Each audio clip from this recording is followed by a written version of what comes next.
আমরা এই মুহূর্তে দাঁড়িয়ে আছি উত্তর ২৪ পরগনার অশোকনগর থানার সামনে। আপনারা দেখতেই পাচ্ছেন আমার পিছনে সাধারণ মানুষের স্বতঃস্ফূর্ত জমায়েত। কেন এই ভিড়?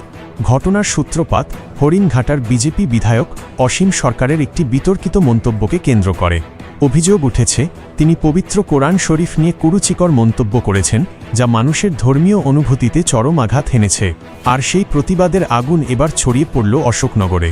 শুধু মৌখিক প্রতিবাদ নয়, আইনের পথে হেঁটে আজ অশোকনগর থানায় লিখিত অভিযোগ বা এফআইআর দায়ের করলেন স্থানীয় প্রতিনিধি ও সাধারণ মানুষ।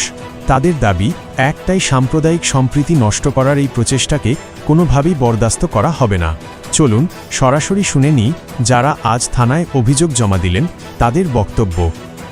আজকে আমরা অশোকনগর আহলে সুন্নাতুল জামাত শাখা কমিটির পক্ষ থেকে আমরা দেখেছি হরিণঘাটার বিজেপি বিধায়ক অসীম সরকার পবিত্র কোরআন শরীফ নিয়ে যে কুরুচিকর মন্তব্য করেছে, তারই প্রতিবাদে এবং তারই বিরুদ্ধে আজকে আমরা অশোকনগর থানায় এফআইআর করলাম।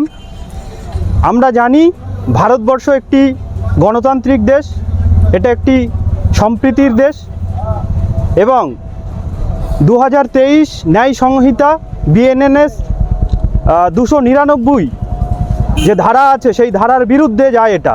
তাই সেই ধারাকে সামনে রেখে আজকে আমরা অশোকনগর থানায় এফআইআর দায়ের করলাম। অফিসাররা বললেন অবশ্যই আমরা আইনি সহযোগিতা করব এবং আমরা চেষ্টা করব যথাযথভাবে যেটা করা যায়। একজন জনপ্রতিনিধির মুখে কি এই ধরনের ভাষা শোভা পায়? আইনের চোখে কি এর বিচার হবে?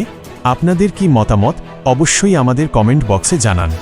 ভিডিওটি ভালো লাগলে এবং সত্য তুলে ধরতে চাইলে শেয়ার করুন। পরবর্তী আপডেটের জন্য আমাদের সাথে থাকুন।